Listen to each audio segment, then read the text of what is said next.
UFC 305 की press conference आज हुई, जहां पर किसी को भी नहीं पता था कि ये प्रेस कॉन्फ्रेंस होने वाली है, क्योंकि फॉर सम रीजन UFC ने इस प्रेस कॉन्फ्रेंस को प्रमोट ही नहीं किया। बट स्टिल आई थिंक ये राइट चॉइस थी, क्योंकि ये प्रेस कॉन्फ्रेंस बहुत ही ज्यादा बोरिंग गई। इस पूरी प्रेस कॉन्फ्रेंस का जो बेस्ट पार्ट था वो था ड्रिकस डू प्लेसी और इजराइल अदेसाया का फेस ऑफ। बट वहां पर भी ये दोनों फाइटर्स इतने टाइम तक एक दूसरे के साथ स्टे डाउन करते हैं कि कुछ टाइम के बाद ये फेस ऑफ भी थोड़ा सा ऑकवर्ड दिख रहा था। और तुमने नॉर्मल फेस ऑफ देखे होंगे, बट यहां पर हमें साइडवेज फेस ऑफ भी देखने को मिल गया। तो अब क्योंकि इस प्रेस कॉन्फ्रेंस में कुछ हुआ ही नहीं है, तो ये वीडियो काफी शॉर्ट रहेगी। जहां पर इस प्रेस कॉन्फ्रेंस में अगर फाइटर्स की बात करें तो यहां पर ड्रिकस डू प्लेसी और इजराइल अदेसाया प्रेजेंट थे। बट क्योंकि ये प्रेस कॉन्फ्रेंस ऑस्ट्रेलिया में हो रही है, तो इसीलिए काय कारा फ्रांस और स्टीव वर्सिक भी यहां पर प्रेजेंट थे। तो UFC 305 में हम बोल सकते हैं कि फ्लाईवेट फाइटर्स काय कारा फ्रांस और स्टीव वर्सिक की फाइट भी होने वाली है, जहां पर आई डू थिंक कि ये फाइट एंटरटेनिंग फाइट होगी। बट अगर प्रेस कॉन्फ्रेंस की बात करें तो इन दोनों फाइटर्स ने बहुत ही बेसिक से आंसर्स दिए।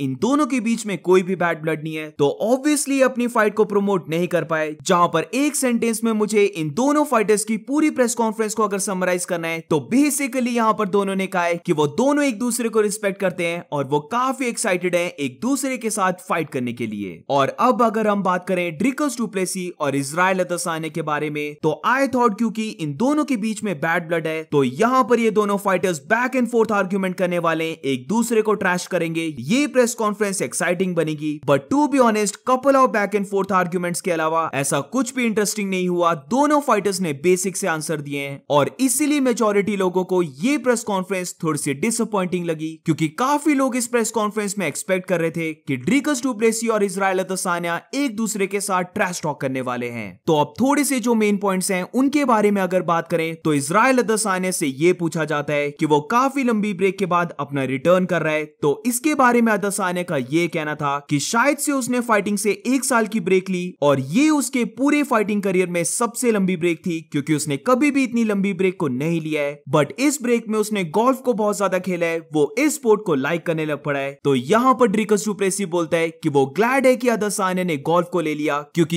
ये उसकी रिटायरमेंट स्पोर्ट बनने वाली है। अब इस पूरी प्रेस कॉन्फ्रेंस के सबसे बड़े पॉइंट पर आते हैं, जहां पर वैसे तो पहले भी अदेसाया ये चीज बोल चुका है, बट इस प्रेस कॉन्फ्रेंस में भी वो ये बोलता है कि ड्रिकस डू प्लेसी ने अफ्रीका के 3 किंग्स को डिस्क्रेडिट किया, जहां पर वो उसे कमारू उस्मान और फ्रांसिस इंगानू को अफ्रीका का रियल किंग नहीं बोलता है, बल्कि उसने खुद को कहा है कि वही अफ्रीका का रियल किंग है। तो यही सबसे बड़ी चीज थी जिसकी वजह से उसके और DDP के बीच में बैड ब्लड आया। बट वो इस चीज को एश्योर करता है कि वो 305 में इस चीज को फिनिश कर देगा। तो इसका रिप्लाई ड्रिकस डू प्लेसी भी देता है, जहां पर वो ये कहता है कि उसने किसी को भी डिस्क्रेडिट नहीं किया। वो मानता है कि अदेसाया वन ऑफ द गोट्स है इस मिडिल वेट डिवीजन का, बट वो यहां पर सिंपल फैक्ट्स को स्टेट कर रहा है कि वो खुद साउथ अफ्रीका से आता है, वो साउथ अफ्रीका में बॉर्न हुआ था, उसके पेरेंट्स साउथ अफ्रीका से हैं और वो ट्रेनिंग भी साउथ अफ्रीका से करता है, तो वो बेसिकली वहीं पर बॉर्न ब्रेड है। अब जिसके लिए अदेसाया सोशल मीडिया में ट्रोल हो रहा है, वो मोमेंट यहीं पर आती है, जहां पर एकदम से अदेसाया बोलता है कि वो केयर नहीं करता कि ड्रिकस डू प्लेसी कहां से आता है, बट वो ड्रिकस को शो करने वाला है कि वो कौन है। तो इस पर ड्रिकस कहता है व्हाटएवर दैट मींस, क्योंकि बाकी लोगों की तरह ड्रिकस को भी समझ नहीं आया कि अदेसाया ने एक्चुअली बोला क्या। टू बी ऑनेस्ट, मुझे भी नहीं पता लगा कि अदेसाया ने क्या बोला और इसी के लिए अदेसाया भी काफी ट्रोल हो रहा है। ऑल्सो बीच में एक मोमेंट आती है जहां पर अदेसाया ये बोलता है कि वो बेल्ट्स की केयर नहीं करता, उसके पास ऑलरेडी बेल्ट्स हैं, बट वो नेम्स की केयर करता है, जहां पर वो इंटरेस्टेड है ड्रिकस डू प्लेसी से फाइट करके उसके हेड को लेने की।